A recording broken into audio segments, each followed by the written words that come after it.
Alam guys, ini dia terobosan pembela bumi dari squad meme berhasil membuat musuh kesal terbelit-belit. Wih, squad apa nih coy? Anjay, merah merona, bansos berkelas, punya labangku. Dan yep, baru mulai si Gareth Bale musuh berhasil mendapatkan peluang untuk syuting. Lagi-lagi si Gareth Bale mendapatkan peluang, tapi sayang seribu sayang kiper mimin lagi GG banget ya. Dan yep, ini dia terobosan yang sangat-sangat membela pikiran musuh ya guys ya. Dan yep, langsung diselesaikan oleh pemain depannya dengan sangat keren, jamik dan OP. Masuk babak kedua, kita juga mendapatkan melakukan serangan yang sangat keren, jamik dan langsung di-blessing oleh si Rafa Silva, bukan orang Brasil. Lagi-lagi kita mendapatkan kesempatan untuk mencetak gol, tapi sayang si Rosor lagi kapuk. Dan ya, si musuh berhasil mencetak gol untuk memperdekat skor.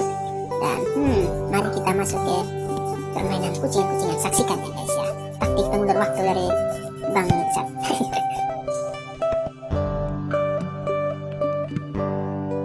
Dan ya, waktu habis yang mau buy one langsung DM aja ya guys ya. Jangan lupa follow Asu.